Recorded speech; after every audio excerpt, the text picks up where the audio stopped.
Morning. Gasnipat ako ng kordapyan nyo. Haggard ang lola nyo. Kasi walang wawart.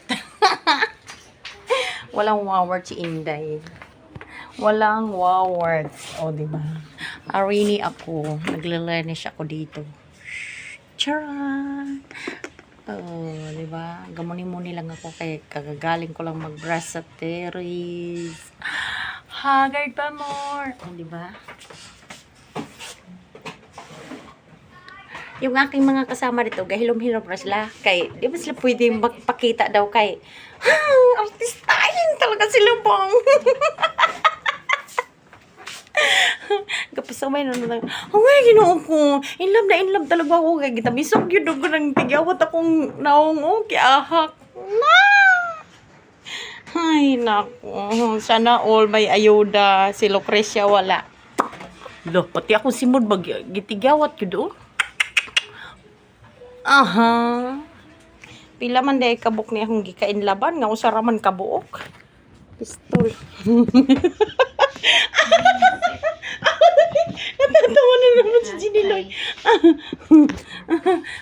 Usara man kabuk kong gikain laban nga nung dagan kay nanubo. Iahak no gasawa-sawa ni tigawat na ere ah. Gikatawan ko sa kong mga kauban dire kay mulagi. Pila kabuk akong giin laban usara man kabuok.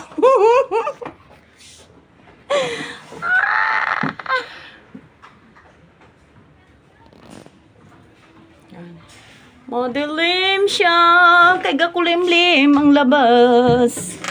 Nya guys, oh. Maulang umaga ngayon.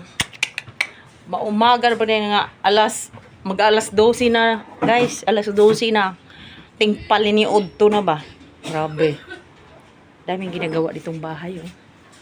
Ayun, yung ginagawang bahay doon. Pinawala man. 2 ara. 2 ara. So, di maklaro ba siya kay Juan? Malayo-layo dito ang ginagawa. Ah! Gagupit na naman si Madam Marlene doon, oh. Gagupit na naman, oh. At pagkatuloy natin ang ating gawain para matapos at matulog pagkatapos. Bye!